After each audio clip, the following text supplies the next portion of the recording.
주 예배 준비 기도는 한영희 집사님께서 준비를 해 주시겠습니다. 오늘 우리에게 주시는 하나님 말씀은 창세기와 누가복음에서 구약과 신약 중동에서 보겠습니다. 먼저 창세기 17장에 있는 말씀을 함께 보겠습니다.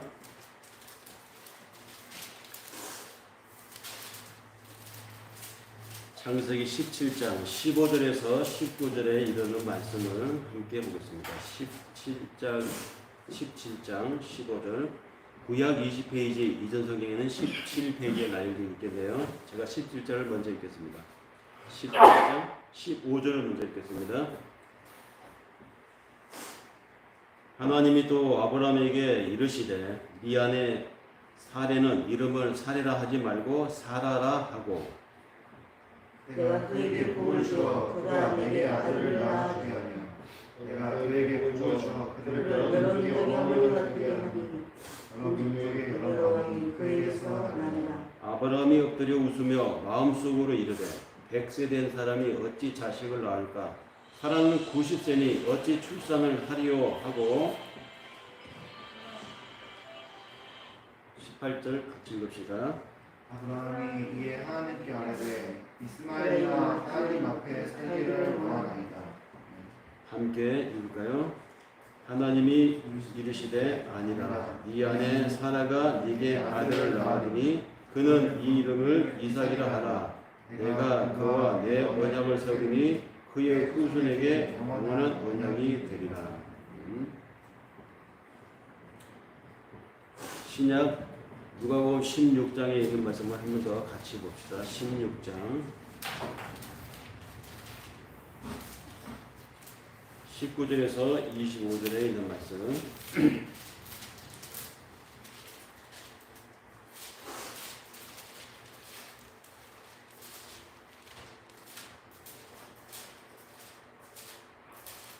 신약 페이지 123페이지 이전 성경 108페이지이며 제가 먼저 19절을 읽겠습니다.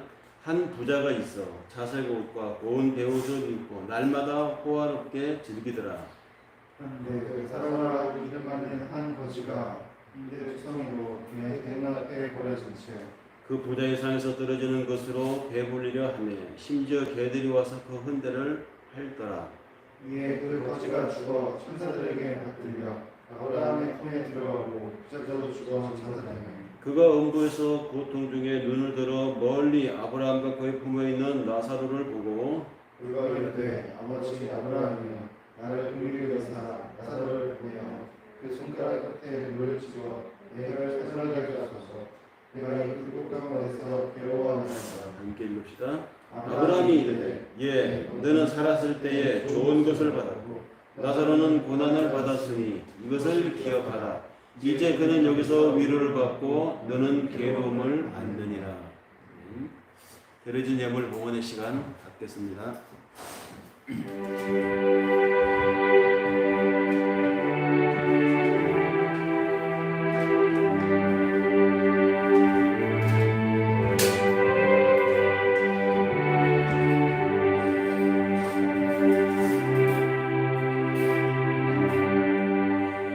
모든 것이 주께로부터 왔으니 이 예물을 주께 바치나이다. 우리의 모든 것을 아시는 아버지 하나님, 형편을 아시고 우리 중심을 아시는 아버지 하나님, 드리고자 마음 먹는 그 순간에 이미 받으시고 저들의 처지를 헤아리시고 감사해 드렸거든 더 큰 감사가 일상에 넘쳐나게 하시며 소원을 두고 드렸거든 하나님 앞에 이름받는 형통이 있기를 원하옵고 말씀에 순종하여 11조로 드렸거든 일체의 사는 날 동안의 물질로부터의 궁핍을 당치 않도록 주께서 채워주시고 후히 흔들어 주실 줄 믿사옵고 귀하게 사용되는 이 물질의 현장에 하나님의 능력이 또한 더하여 줄 믿사옵고 우리 주 예수 그리스도 이름으로 감사하며 축복하며 기도드립니다.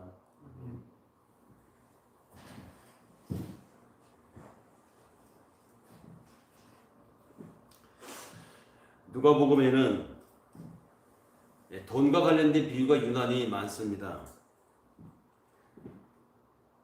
돈을 많이 벌어놨으니 이제부터 내 영혼아 먹고 마시고 즐기자 라고 하는 바로 그날 밤에 하나님이 찾아와서 이 어리석은 부자야, 내가 오늘 밤 네 영혼을 가져가면 네가 그동안 수고해서 벌어놓은 모든 돈들이 다 누구 것이 되겠느냐 하는 어리석은 부자의 이야기가 나오는가 하면, 또 남의 재산을 맡아서 관리하는 불의한 청직에 대한 이야기도 나오죠. 불의한 청직이.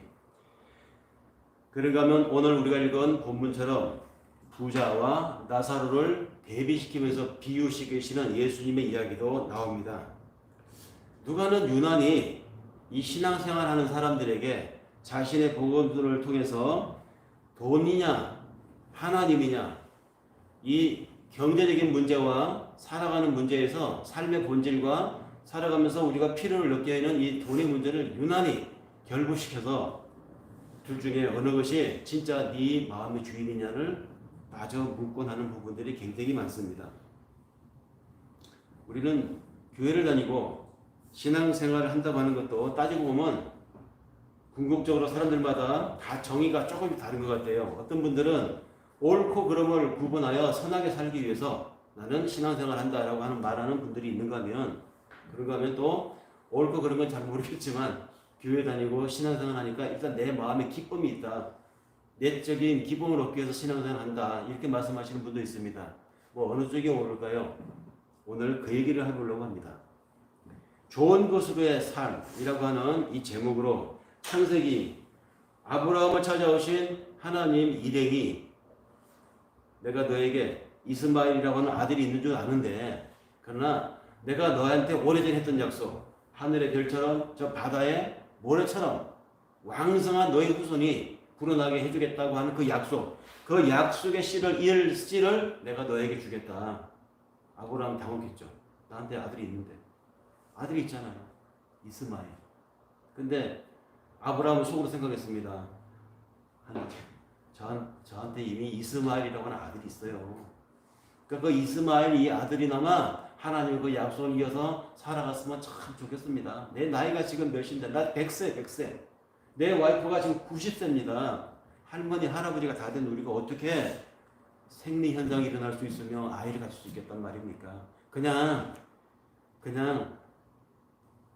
찾아오셔서 오래전에 해주신 약속을 내가 반드시 이루겠다라고 하신 그 약속을 덕담으로 주신 걸로 믿겠습니다. 이스마엘이나마 하나님 앞에 온전하게 살게 해주십시오. 이런 마음을 가졌었습니다.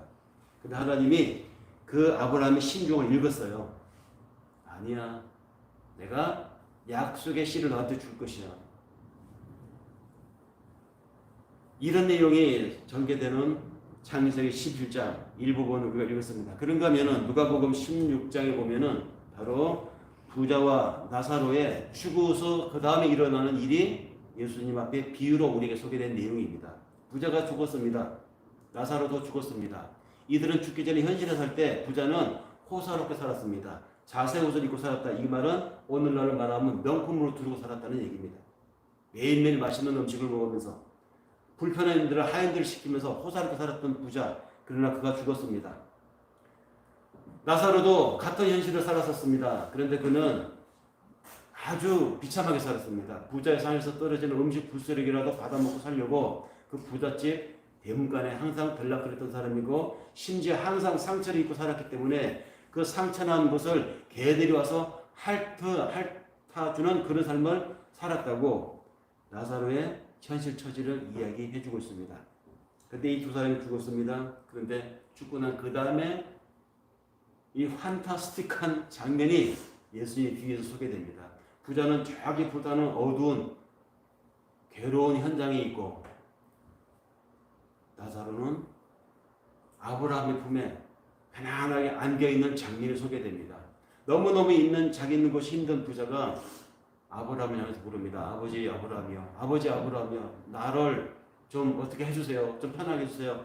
당신의 품에 있는 그 나사로, 그 사람처럼 나도 좀 있게 해주세요. 이렇게 외치는 장면이 오늘 우리가 함께 읽은 누가복음의 내용입니다. 이 두 가지 이야기가 어떻게 매치가 될까요? 저는 이 두 가지 이야기, 전혀 다른 상황에 다른 시대에 이 이야기를 우리 신앙생활함에 있어서 좋은 것으로의 삶이라고 하는 이 테마로 한번 엮어보았습니다. 사람들은 우리가 하나님 앞에 전심전력을 다하면 하나님 나를 이쁘게 여겨서 나를 의로운 자로 여겨주실 것이다. 내가 선하게 살면 하나님이 나를 당신의 자녀라고 인정해 주실 것이다. 또는 내가 하나님의 헌금을 많이 하고 교회에 봉사를 다하고 주일도 하루도 안 빼먹고 예배를 꼬박꼬박 드리면 나는 틀림없이 하나님의 신자가 될 수 있다. 하나님도 틀림없이 나를 그렇게 만들어 주실 것이야. 이렇게 생각을 합니다. 정말 그렇게 생각하는 사람들이 많아요. 그래서 그렇게 무섭게 헌금을 하고 그렇게 지독하게 주일 성수를 하고 정말 주변 사람들 욕을 먹으면서까지 내가 이만큼 선행을 했다고 사람들 앞에 하나님 앞에 자기를 드러내고 광고하는 사람들이 있는가 모르겠어요. 그런데 성경을 제대로 읽어보신 분이라면 다 아실 것입니다. 성경은 분명하게 이야기합니다. 우리의 그와 같은 온갖 노력으로도 하나님 앞에 의롭다함을 내세울 사람이 이 땅에 없다. 오죽하면 바울이 그랬겠습니까? 바울은 그렇게 말했습니다. 의인은 없나니 하나도 없도다. 바울 같은 삶을 살았다면 우리가 지금 이 바울이 쓴 많은 서신서들 읽으면서 바울과 같은 삶을 살 수 있습니다.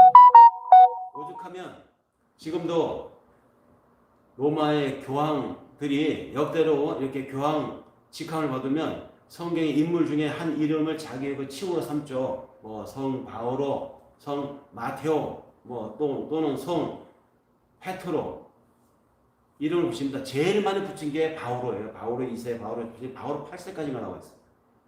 그만큼 바울을 신앙의 모델로 추앙한다는 것이죠. 근데 그렇게 살았던 그 바오로조차도 자신의 내면을 하나님께 드러내놓고 봤을 때 도저히 나는 하나님 앞에 내가 의롭다라고 할 자신이 없었던 것입니다. 바울이 그렇게 고백한 그 내용은 구약의 선지자의 이야기를 인용한 것입니다. 요엘 선지자의 말을 인용한 것이죠. 요엘도 그렇게 죽도록 하나님 앞 평생 자신의 일생을 바치면서 살았지만 나는 하나님 앞에 내 의를 드러낼 수 없는 비루한 자로다. 나뿐만 아니라 세상의 모든 사람들, 제사장, 서기관, 바리새인, 잘났다고 하는 모든 사람들 다 들여다보니까 하나님 앞에 의인은 없더라. 우리의 의는 오직 하나님이 줘야 가능한 것입니다. 그것도 하나님이 어떻게 줍니까? 네가 많이 뭘 했기 때문에 주는 것이 아니라 그냥 값없이 주는 것입니다. 대가 없이. 그러니까 우리가 의인이 된 것, 우리가 하나님의 자녀가 된 것을 은혜라고 하지 않습니까? 하나님의 은혜가 있어야 가능하다는 것이죠. 수고했다고 주어지는 것이 아니고 견뎌냈다고 그 대가로 의로움을 주는 것이 아니라 하나님의 명령을 하나도 빠짐없이 이행했다고 주어지는 것이 아니라 하나님의 은혜로 주어지는 것이다. 그러니까 하나님의 자녀가 된다고 하는 것, 신자가 된다고 하는 것, 의로운 자가 된다고 하는 것은 내가 어떤 사람이냐에 좌우되는 것이 아니라 하나님이 어떤 분이냐에 달려있다는 말입니다. 성경이 일관되게 이야기하고 있는 것이 그것입니다. 그런데도 사람들은 여전히 오늘날까지도 자신이 율법적이기 때문에 하나님도 그럴 것이라고 생각을 합니다. 하나님이 율법적인 하나님이라고 생각을 해요. 그래서 그는 하나님의 요구를 충족시켜주기 위해서 자신이 율법적으로 최선을 다하려고 합니다. 할 수 있는 한 선하게 살려고 하고 할 수 있는 한 윤리적이고 도덕적인 책임을 하나님을 다하려고 합니다. 그런 사람은 하나님을 율법적인 하나님이라고 생각하기 때문입니다. 또 어떤 사람은 자신의 현실적인 삶에서 원하는 바가 있어서 그 원하는 바를 몇 번 적중해서 하나님께 기도했더니 응답 받았던 모양이죠. 그랬더니 그것이 경험치가 돼가지고 하나님 앞에 힘들 때마다 원하는 것이 있으면 반드시 40일 작정 기도니 또는 50일 금식 기도니 목적을 두고 기도를 하더라고요. 그렇게 해서 응답을 매번 받았는지는 모르겠지만 사람들마다 자신의 육신적인 삶의 양태대로 하나님 또한 그러할 것이라고 생각해서 그런 하나님을 추구합니다. 하나님을 그렇게 생각합니다.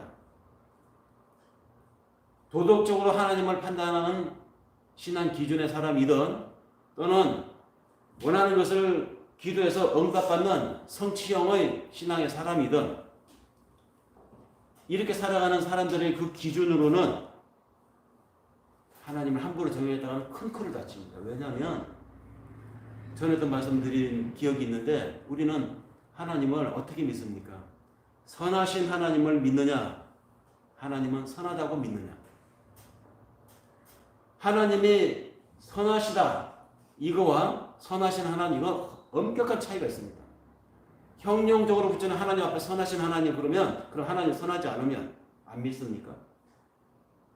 나에게 일어나는 일이 내가 그렇게 하나님 기도했는데 어쩜 이럴 수가 있어요. 이때 자기의 전제가 있는 것이죠. 하나님 앞에 내가 전제하는 것 그것에 응치가 될 때 그 하나님은 나에게 선하신 하나님이 되는 것입니다. 이를테면 목적을 두고 기도할 때 그 목적 기도가 이루어졌다든지 아픈데 내 이 아픔을 하나님 낫게 해달라고 기도했는데 아니 내가 건강한 사람이 되면 나를 위해서 살지 않고 하나님을 위해서 살겠다는데 왜 하나님 나의 이 선한 목적을 이루어주시지 않습니까? 왜 고쳐주지 않아요? 이런 하나님 앞에 자기의 형용을 두고 구한다고 하면 선하신 하나님을 믿는 것입니다. 그러나 하나님은 선하시다라고 서술적으로 하나님을 우리가 믿는다고 하면 나에게 불행이 닥쳐도 이 불행 또한 하나님의 의미가 있어서 나에게 주시는 것이구나 받아들일 수 있다는 것이죠. 이건 굉장한 차이가 있습니다. 사람들이 생각하는 기준으로 하나님을 믿는 것과 나에게 일어나는 모든 온갖 것들을 다 하나님의 뜻으로 받아들이는 것과 이 차이는 어마어마한 차이가 있다는 것이죠. 그것은 욥에게 닥친 재난을 가지고 선하신 하나님이라고 하는 잣대로 욥이 네가 뭘 잘못했기 때문에 하나님 이렇게 쓸 것이라고 정의를 내리려고 애썼던 그 친구들과 궁극에는 하나님이 욥에게 답을 내리죠. 내가 세상에 기초를 놓을 때 너는 어디 있었느냐? 내가 하늘과 바다의 궁창을 가를 때 네가 어디 있었느냐? 너에게 주으면 하나님, 너에게 쓰면 하나님 아닌 것이 되느냐? 서술로 대답하시는 하나님의 응답 앞에 욥이 보인 자세가 뭡니까? 내가 티끌 같은 존재임을 알았습니다. 내가 살아서 내가 부자가 되어서 하나님께 많은 헌금을 하는 것이 하나님의 큰 도움이 되는 것하고 아무 상관이 없음을 내가 이제야 알았습니다. 내가 죽는 것보다 살아있는 것이 하나님의 큰 도움이 된다는 것을 내가 이제야 알았네. 욥이 마지막에 고백한 것이 그것이었습니다. 맞습니다. 하나님은 선하시다라고 고백하는 욥의 결론이 거기에 나오는 것이죠. 사람들은 자기들의 기준으로 하나님을 정의하는 가장 대표적인 예를 우리는 복음서에서 볼 수 있습니다. 하루 종일 포도원에 와서 일한 사람의 품삯과 마지막 일 끝나기 1시간 전에 와서 일한 사람에게 주시는 품삯을 하나님은 비유로 말씀하시는 내용이 있죠. 아침부터 와서 일했으니 새벽부터 와서 일했습니다. 해질녘까지. 근데 이 사람에게 포도원 주인이 약속한 품삯을 줍니다. 근데 약속한 품삯을 주는데 일이 끝나기 1시간 전에 들어와서 일한 사람들이 있었어요. 근데 포도원 주인이 그 사람들부터 먼저 품삯을 주었습니다. 근데 품삯을 주는데 보니까 자신들에게 약속한 품삯과 동일한 금액을 주는 거예요. 그 사람 1시간 일한 사람에게 저 정도 품삯을 줄 정도면 새벽부터 와서 일한 사람들이 기대했습니다. 야, 그럼 우리에게 얼마를 주려고 하는 거야?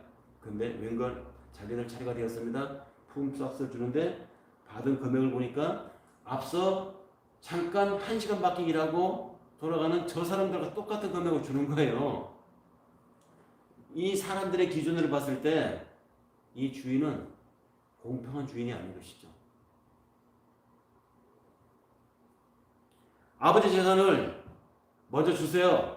내 거니까 먼저 땡겨서 받아가지고 먼 타지로 와서 온갖 난잡한 짓을 다 하고 재산을 탕진하고 돌아온 탕자의 이야기 잘 아시죠? 누가복음 15장에 나온 탕자의 이야기. 근데 거기에서도 아버지가 돌아온 탕자 아들을 대하는 이 모습에서 그 모습이 부당하다고 느낀 아버지를 모시고 산 큰아들의 자세 비교가 되지 않습니까? 사람들의 기준을 봤을 때는 탕자를 받아들이고 그를 위해서 살지 송아지를 잡는 아버지의 처세는 대단히 불공평하고 정의롭지 못한 것이었습니다. 다 뭡니까? 자기들이 가지고 있는 시선으로 하나님을 판단하기 때문입니다. 선하신 하나님 아니잖아요. 그거 공평하셔야 될 아버지, 그건 아니잖아요. 아버지의 처사가 자신들의 시선을 봤을 때, 자기들 기준을 봤을 때 옳지 않다는 것입니다. 근데 성경은 우리에게 이 은혜로운 말씀을 주시면서 창세기부터 요한계시까지 하나님 한결같이 하시는 말씀이 있습니다. 모든 권한과 모든 주권과 모든 처리하심이 우리에게 있는 것이 아니라 당신에게 있다. 왜? 내가 너희들을 만들었다. 하나님은 창조주시고 우리는 피조물입니다. 이걸 가리켜서 바울은 옹기쟁이 비유를 얘기했죠.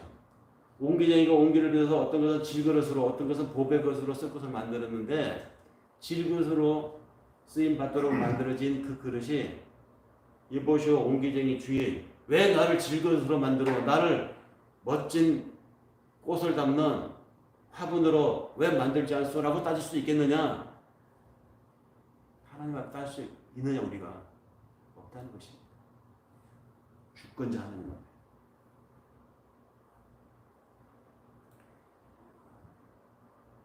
아버지의 처사나 포도원 주인의 처사는 사람들의 기준으로는 정의롭지 않고 불공평했습니다. 그러나 하나님의 기준은 사람의 기준과 다릅니다. 탕자를 위하여 송아지를 잡고 1시간만 일한 사람에게도 한 데나리온을, 그것도 먼저 와서 종일 수고와 더위를 견디면서 일한 사람보다 앞서 먼저 주었다. 이것이 하나님의 의의입니다. 하나님이 주는 거예요. 주인이 주고 싶으면 주는 것입니다.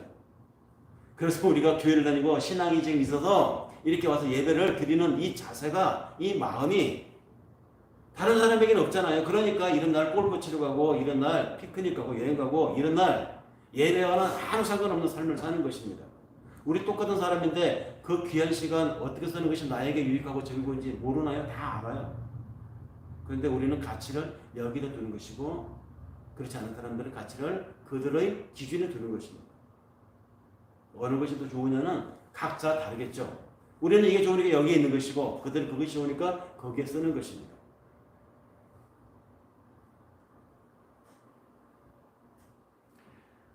십자가를 아느냐, 구원을 받았다고 하는 뜻이 무엇인지를 아느냐, 하나님의 너는 의롭다라고 하는 그 칭의의 뜻이 아느냐, 그것이 갖는 함의가 무엇인지 정말 이해를 하니, 이런 모든 말에는 바로 하나님의 이런 일방적인 은혜가 무엇인지를 알아야 한다는 전제가 깔려 있습니다. 이것을 모르면 구원을 받았다고 말하지만 사실 구원을 모르는 사람이고, 십자가가 무슨 의미인지 정말 모르는 사람들이에요.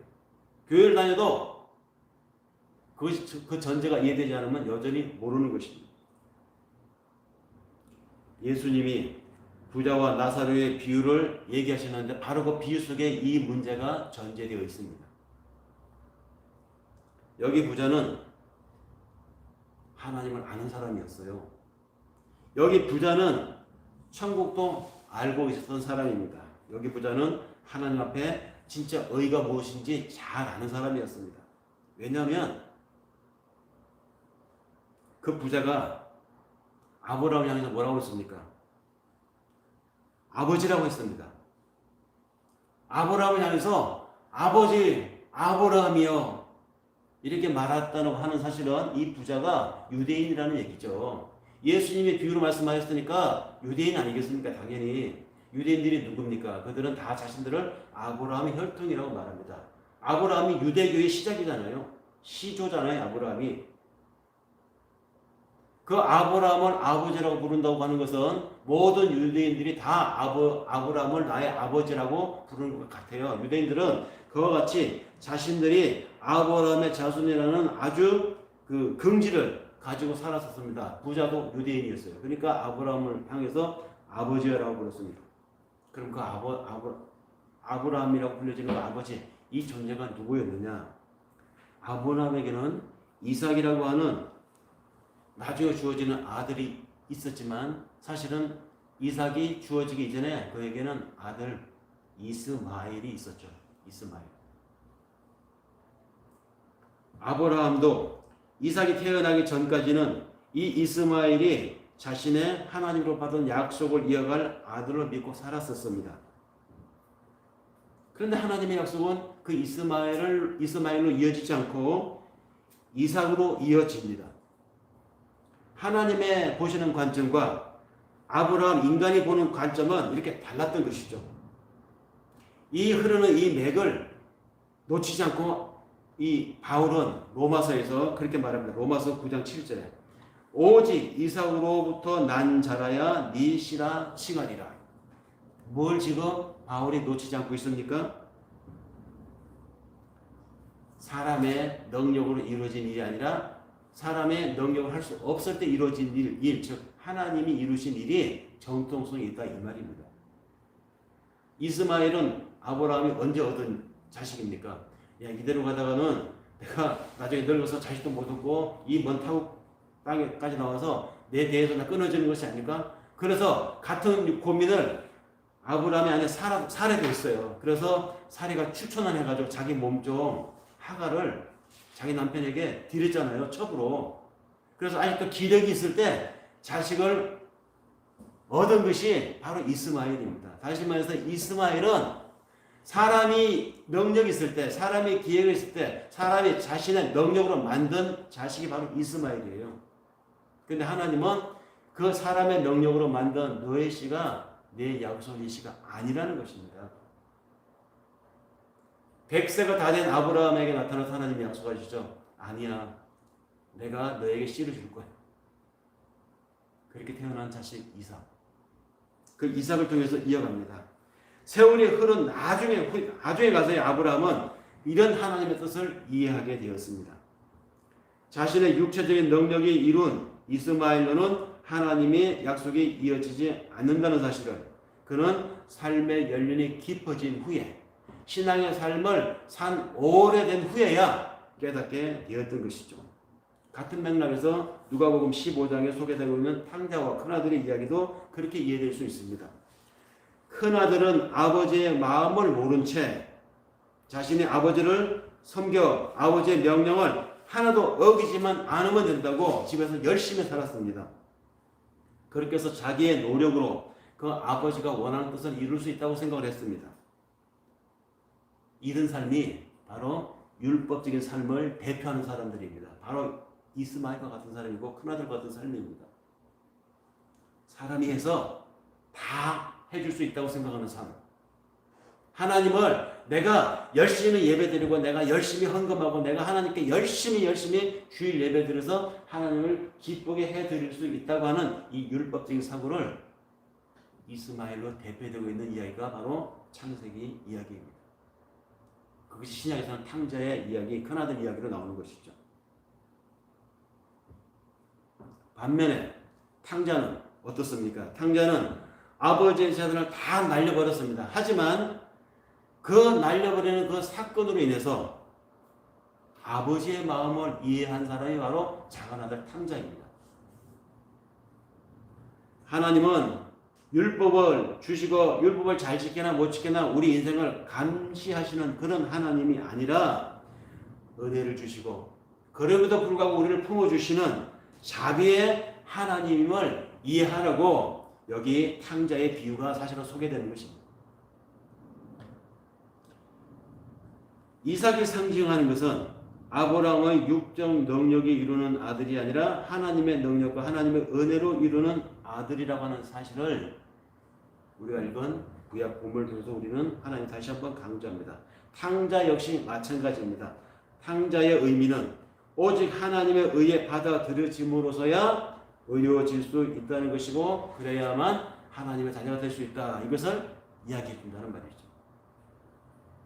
그러니 큰아들이 아버지를 향해서 한 말 속에서 그의 삶의 처세가 딱 캐치가 되지 않습니까? 그거 뭐라고 그랬습니까? 작은 아들을 위해서 돌아온 그 탕자를 위해서 송아지를 잡고 반지를 끼워주는 그 아버지의 처신을 보고 큰아들이 뭐라고 그랬어요? 내가 수십 년 동안 아버지를 섬겨왔는데 나를 위해서는 송아지 한 마리 안 잡아주신 아버지가 어떻게 이렇게 다 뜯어먹고 아버지를 힘들게 했던 저놈을 위해서는 이렇게 할 수 있답니까? 아버지 이건 부당합니다 라고 따졌습니다. 지금 잃어버린 줄 알았던 아들이 돌아온 이 기쁨을 주체 못해서 송아지 잡는 아버지의 마음을 이해하지 못하고 자신의 살아온 방식으로 아버지의 이런 처사는 부당하다고 얘기하는 것입니다. 정의롭지 못하다고 지금 따지는 것이죠. 아버지를 사랑으로 함께 산 것이 아니고 아버지를 섬겼다 이 말에서 이 아들은 아버지와 함께 살았지만 아버지의 명령을 지키며 살았지만 그는 아들의 삶을 산 것이 아니라 종의 삶을 산 것입니다. 내가 신앙생활하고 내가 교회를 출입하고는 이 내 마음이 자원하고 기꺼이 즐겁고 하나님 앞에 너무너무 은혜로워서 하는 것이라면 우리는 하나님의 자녀로 살아가는 것이지만 주일 예배를 안 드리면 뭔가 나한테 불행한 일이 생길 것 같고 12절 뛰어넘으면 내가 경제적인 손실을 당할 것 같아서 진짜 하나님 지독해. 돈은 그냥 헌금을 띄어서 여기 이렇게 낸다고 하면 그건 종으로 사는 거예요. 종으로 사는 거예요. 시작에서 말씀드렸죠. 옳고 그름을 따지기 위해서 우리가 신앙생활을 하느냐 아니면 내가 현재를 사는 나의 삶이 은혜롭고 즐거워서 하나님을 내가 믿느냐 전혀 다른 것입니다. 큰아들이 아버지로부터 염소 새끼 한 마리 받지 않았다고 따졌습니다. 하지만 그는 사실 가장 중요한 것을 자기 스스로 만들어가면서 살았습니다. 내가 아버지 앞에 아버지 집에서 큰아들로서 철저하게 지켰다고 하는 나는 할 만큼의 모든 일을 내가 다 했다고 하는 자기 위로를 자기가 만들어서 살았던 사람입니다. 즉 자기가 자기 의를 인정하고 살았다는 것이죠. 그래서 아브라함이 자신의 품에 있는 나사로를 끼고 있으면서 그 괴로운 곳에서 호소하는 그 부자를 향해서 하시는 말씀, 얘야 너는 살았을 때에 네 좋은 것을 받았고 나사로는 고난을 받았으니 이것을 기억하라. 이제 저는 여기에서 위로를 받고 너는 거기서 괴로움을 받느니라. 이 말의 의미를 우리는 생각해 보아야 한다는 것입니다. 이 부자는 아브라함으로부터 지금 무슨 얘기를 듣고 있습니까? 너 왜 하나님을 안 믿었니? 이 얘기를 듣는 게 아니에요. 너 왜 의가 무엇인지 몰랐냐? 이걸 묻는 것이 아닙니다. 왜 가난한 사람을 도와주지 않았니? 이걸 따지지 않아요. 부자가 왜 가난한 사람을 안 도와줬겠습니까? 그 집 나사로가 자기 집 출려가면서 자기 산에서 떨어지는 걸 먹는 거 용인했잖아요. 줬어요. 왜 선하게 살지 않니? 왜 교회 다니면서 너는 착하지 않니? 이런 논쟁은 신앙 처음에 입문했을 때 초보 단계에서나 따지는 그런 논쟁의 이야기입니다. 신앙이 깊어지면 그런 논쟁이 생기지 않아요. 진짜 신앙이 깊어져가지고 내가 매일매일 살아가는 매 순간순간마다 하나님 앞에 경이로운 사건이고 내가 살아가는 오늘 하루가 하나님 앞에 그렇게 감사할 수 없다고 느껴지는 사람들은 진짜 십자가로 살아가는 사람들인데 그런 구원을 경험하고 살아가는 사람들에게는 더 이상 나는 하나님을 믿습니다 이따위 말을 하지 않습니다. 왜? 너무 당연하니까. 숨을 쉬면서 내가 지금 숨을 쉬고 있습니다. H2O를 지금 흡입하고 있어요. 이런 말을 합니까? 안 하잖아요. 너무 당연하니까. 신자는 신앙이 깊어지면 율법 준수 했니 안 했니 이런 노력 같은 거 하지 않습니다. 그야말로 바울의 고백처럼 더 이상 그 상태가 되면 정죄함이 없으며 그 상태가 되면 더 이상 범죄도 없습니다. 설령 내가 결함이 있고 흠이 있고 범죄가 있다 하더라도 죄를 졌다 하더라도 하나님은 다 영이네요. 하나님 나 이렇게 부족합니다. 또 넘어졌습니다. 또 죄를 졌네요. 그러나 이런 나를 이 모양 이대로 받아주시는 하나님 은혜를 생각하며 살기 때문에 정죄가 없다는 것입니다. 아브라함을 향한 하나님의 책망은 무엇입니까? 핵심은 이것입니다. 단지 딱 이겁니다. 너는 살았을 때 네 좋은 것을 받았다. 너 살았을 때 네 좋은 것을 받았지 않았느냐? 이게 아브라함이 그 괴로운 곳에서 허덕이고 있는 그 부자를 향한 말이었어요. 너 살았을 때 네 좋은 것을 받았다. 네 좋은 것. 도대체 그 네 좋은 것이 뭐냐? 여기에 문제가 있는 것이겠죠. 네 좋은 것이 뭐냐? 은혜로 사는 사람들에게는 더 이상 율법적인 정죄가 없지만 그러나 정죄는 없지만 그것이 율법의 완성은 아니죠. 이후에 벌어지는 신앙 은혜로 살지만 이후에 벌어지는 신앙의 삶에서 너에게 더 좋은 것이 뭐냐를 하나님은 끊임없이 지금도 우리들에게 묻고 질문을 던집니다. 이 화두로 고민하고 성찰하고 그러면서 또 깨닫고 살아가는 것이 신자들입니다.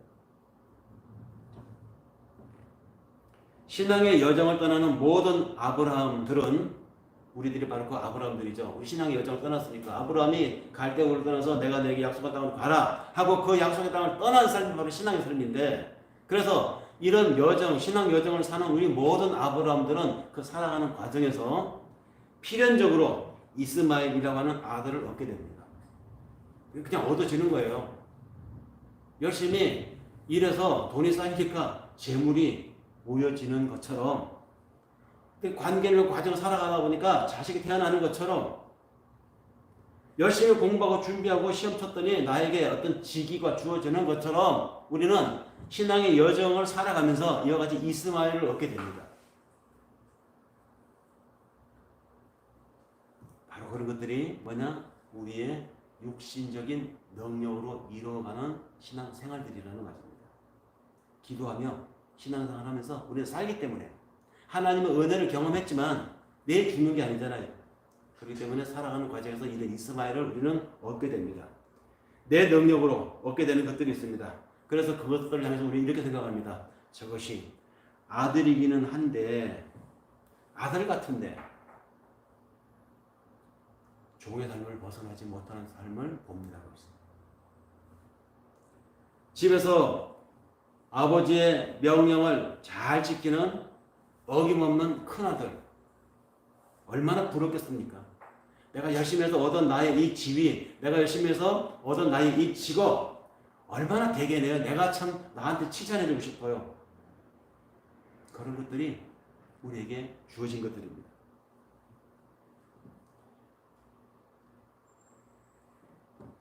이러면서 사람들은 자신이 하나님 앞에 신앙생활을 너무 열심히 해서 탈이라고까지 생각을 하기도 합니다.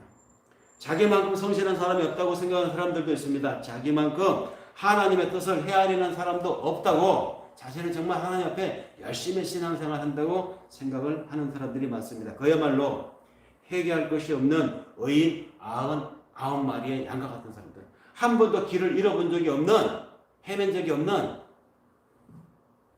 그런 양들 말이죠. 이러한 삶을 통해서 그것이 신앙생활이라고 착각하면서 사는 사람들 향해서 예수님이 하신 말씀이 있죠. 나는 한 마리 길 잃은 양을 찾으러 왔다. 근데 이 말을 사람들은 오해를 해요. 하나님이 99마리의 멀쩡한 양을 좀 더 선호해 주시면, 아니 한 명보다 99명이 하면 얼마나 하나님의 일을 이 땅에 더 선한 세상을 만들 수 있어서 효율적으로 생각을 합니다.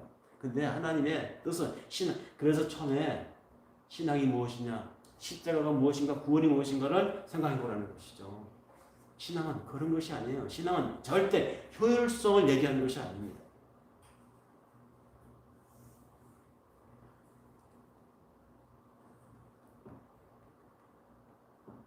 잃어버린 양 한 마리나 탕자는 이런 자기 열심이나 자기 능력은 결코 하나님의 능력이 아니고 그것으로는 하나님의 자녀가 될 수 없음을 예수님이 비유로 말씀해 주는 이야기들입니다.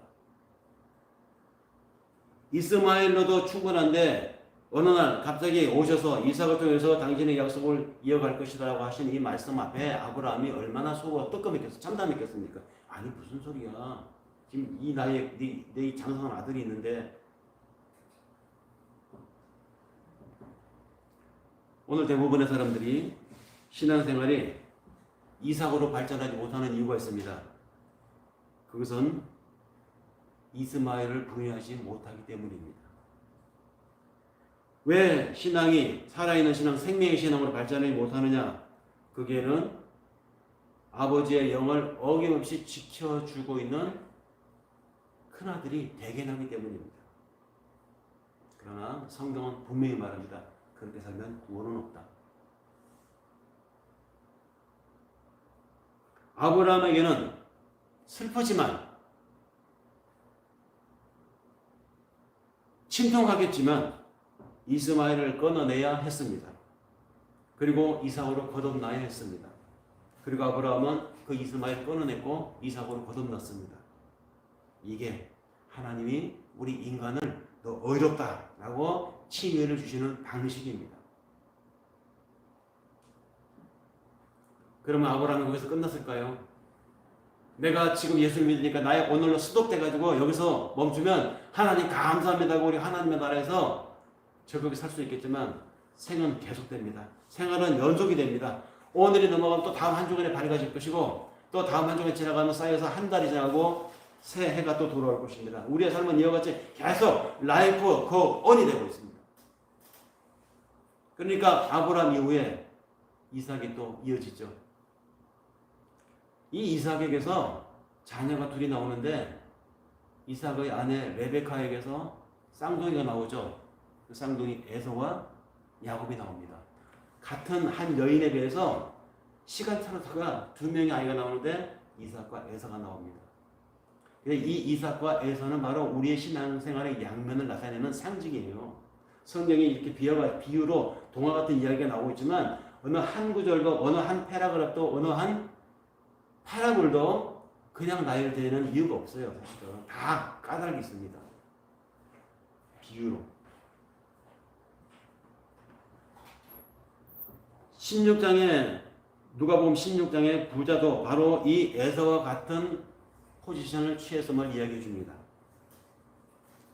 아브라함이 부자를 향하여서 즉 아들아 이렇게 한 다음에 너는 살았을 때 네 좋아하는 것을 받았다라고 말했죠. 그것이 바로 이 부자의 입장, 에서와 같은 입장, 이스마엘 같은 입장을 이야기하는 것입니다. 에서가 좋아했던 것이 무엇이었습니까? 너는 살아있을 때 네 좋아하는 것을 받았지 않느냐고 하죠. 에서는 살아있을 때 자기가 좋아하는 것을 누리며 살았던 사람입니다. 그 에서가 받았던 좋아하는 것이 무엇이었을까요? 창세기 25장에 보면 나오는데요. 에서는 무엇을 좋아했느냐? 육신적인 삶을 좋아했다는 것입니다. 그것을 상징하는 이야기가 팥죽 한 그릇 이야기죠. 팥죽 한 그릇을 장자의 명분보다 더 중요하게 여기서 그걸 팔아버렸어요. 여기서 말하는 장자의 명분이 뭡니까? 천상을 향하여 사는 삶을 이야기하는 것입니다. 즉 신앙의 삶을 이야기하는 것이죠. 신앙의 삶. 부드러운 옷을 좋아하고 화려한 생활을 좋아하는 사람들, 그래서 그것을 얻어서 그것을 누리고 살아가는 사람들, 네 좋아하는 삶을 사는 사람들입니다. 명품을 좋아하느라고, 명품을 구하느라고 천국을 향한 침례 삶을 놓친 사람들, 이 세상의 연락을 좋아하느라고 영원으로 들어갈 수 있는 삶의 타이밍을 놓치는 사람들, 전부 다 이 부자를 향하여 아브라함이 던지는 말, 너는 살아있을 동안에 네 좋아하는 것을 받지 않았느냐? 이 도전적인 질문을 받는 것입니다. 그러면 나사로는 어떤 사람입니까? 아브라함의 품에 있는 나사로, 그는 거지였습니다. 그의 상처를 개들이 와서 흔들어 핥았다 할 정도로 비참한 삶을 살았습니다. 부자의 대문에 누워서 그의 상에서 떨어지는 것으로 연명했던 사람들이었습니다. 이 말을 두고 그러면 크리스찬들은 다 가난하게 살라는 말이냐? 그 얘기가 아니에요. 핵심이 살면서 영원한 것을 일시적인 것에 누립하면서 절대 놓치지 말라는 이야기입니다. 사람들은 흔히 그런 말 합니다. 뭐 영끌 그 말이 무슨 말입니까? 영혼까지 끌어 모아서 투자한다. 그래서 영혼까지 끌어 모아서 빚을 내가지고 집을 샀다. 그래서 영끌 투자 뭐 이런 말을 합니다. 영끌 이런 말이 너무 쉽게 되는데 영혼까지 끌어 모아서 이렇게 우리가 몰빵해야 될 것은 절대 이 세상에 없어요. 하나님 외에는. 이 비유에서 예수님은 많은 비유를 얘기하셨지만 이 비유에서는 특이하게도 나사로라고 하는 실명을 이야기했어요. 나사로. 왜 예수님이 여기서 비유를 얘기하면서 특정인의 이름, 나사로라는 이름 실명을 얘기했을까? 그래서 나사로라는 이름을 한번 그 멕시코 사전에 찾아봤습니다. 그랬더니 이 말은 원래 히브리어로 엘 아자르더라고요. 엘 아자르. 이 말이 헬라어로 바뀌면서 신약에서 이 누가가 헬라어로 음력을 하면서 앞에 말이 묵음 처리가 돼가지고 헬자가 빠지고 엘자가 빠지고 엘의 리을이 뒤로 붙여갖고 아자르가 라자르가 된 것입니다. 그러니까 히브리 원뜻으로 이 이름을 보면 엘 아자르입니다. 그러면 이 엘 아자르는 말이 무슨 뜻이냐? 아시겠지만 엘은 뭡니까? 하나님입니다. 아자르라는 말은 돕는다라는 뜻이에요. 그러니까 엘 아자르라는 말은 즉 나자로라는 이 말은 하나님이 돕는다라는 뜻입니다. 이름의 뜻이 그런 가지고 있어요. 그러면 이 나사로라는 이름을 들어서 예수님 비유로 말씀하신 이유가 뭡니까? 하나님의 도움으로 살아가는 사람들이라는 뜻이에요. 하나님의 도움으로 살아가는 사람은 누구죠? 신앙으로 살아가는 사람들을 총칭하는 말입니다. 하나님의 도움이 나의 삶의 이유이고 하나님의 도움이 내 은행이다. 이 고백하는 사람들은 다 나사로예요. 나사로도 가난하게 살라는 얘기를 하는 게 아니에요. 하나님이 도우신다. 얼마나 우리에게 위로가 되는 말입니까? 사람들은 하나님 도우신다라는 이 말을 자기 식으로 해석을 해가지고 하나님 도우신다. 내 약한 몸을 강하게 해주신다. 내가 목표 두고 있는지 인생 목표를 하나님 도우셔서 성취하게 해주신다. 물론 성취하게 해주실 수 있고 아픈 몸을 하게 기도하면 낫게 해주실 수 있습니다. 그러나 그것만으로 국한되니까 문제죠. 하나님 도우신다는 말은 하나님이 지금 내 삶의 상태에 함께 하신다는 뜻이에요. 내가 아프면 내 이 아픔에 함께 하신다는 뜻입니다. 내가 목적을 두고 열심히 달려가는 나의 이 뜀박질에 하나님이 함께 하신다는 뜻입니다. 그것이 하나님 함께 한다는 삶, 나사로라는 이런 뜻이에요. 신앙의 여정을 가는 이야기를 하는 것입니다. 그럼 반대로 부자는 뭡니까? 여기서 나오는 이 비유에서 나오는 부자는 돈의 도움으로 살아가는 사람들을 총칭하는 말입니다. 돈 없이 살 수 없는 사람들.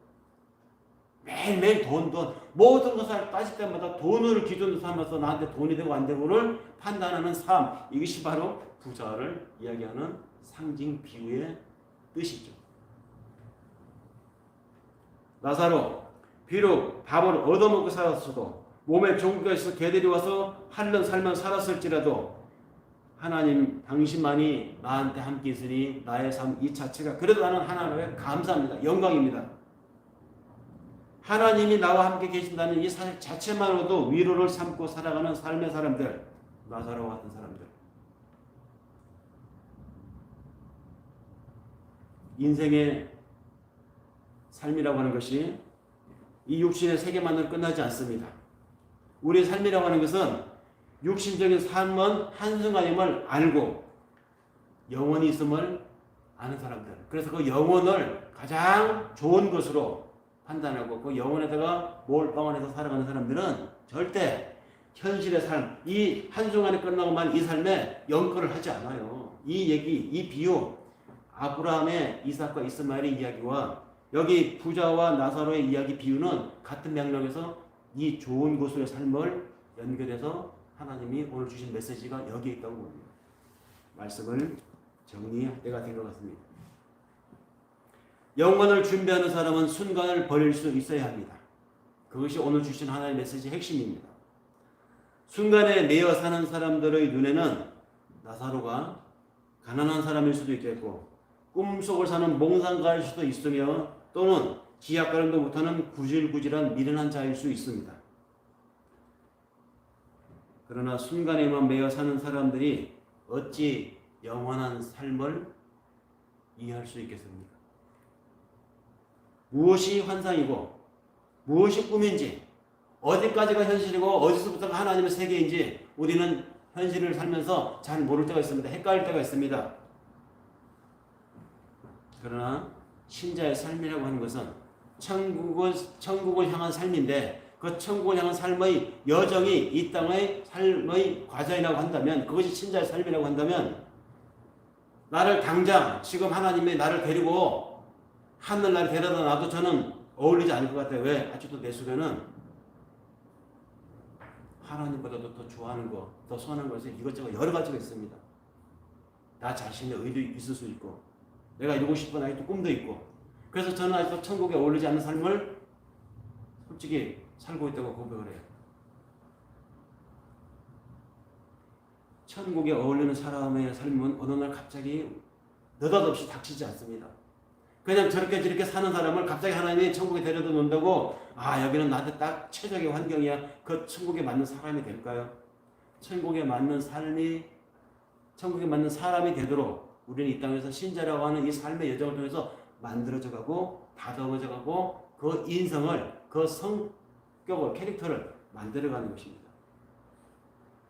연습하는 것이죠. 신앙생활은 이것을 연습하는 것입니다. 부자와 나사로가 죽어서 장사되었다. 이 말은 그들의 현실이라고 생각했던 그 환경을 이제 곧 벗어난다는 이야기입니다. 그랬더니 벗어나서 진짜 리얼한 현실을 보게 되니까 어떻습니까? 진짜에 가서 이 일시적인 현실을 보니까 거기서는 육신 세계의 능력이 전혀 힘을 쓰지 못하더라는 것이죠.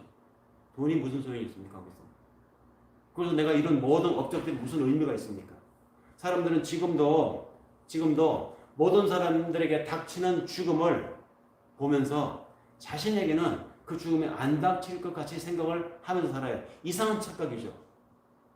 건강할 때는 다른 아픈 사람을 보면서 야, 좀 관리 좀 잘하지 그렇게 말하면서 그 사람이 그 아픔이 그 고통이 자기에게 닥칠 거라는 생각도 안 하고 삽니다. 그런데 모든 사람에게 예외는 없어요. 다 닥쳐요. 돈의 도움은 육신이 있을 때까지만입니다. 사람들은 이 사실을 아는 것 같으면서도 진짜 모르고 삽니다.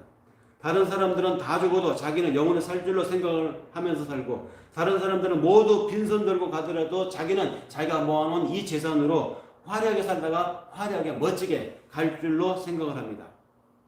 그래서 여전히 지금도 팥죽 한 그릇과 장자의 명분을 맞바꾸는 이런 일들이 비일비재하게 일어난다는 것이죠. 하나님은 오늘 이스마엘과 이삭의 이 약속과 관계된 하나님이 아브라함 찾아오서 하신 이 말씀을 통해서 또 부자와 나사로의 이 비유의 예수님 말씀을 통해서 오늘 사는 우리들에게 동일한 도전적인 질문을 던지십니다. 너는 너에게 네 삶에 있어서 가장 좋은 것이 무엇이냐? 이 도발적인 하나님의 질문 앞에 고민하고 성찰하며 사는 한 주간이 되기를 바라면서 이 말씀을 마치겠습니다. 기도하겠습니다. 사랑의 아버지 하나님,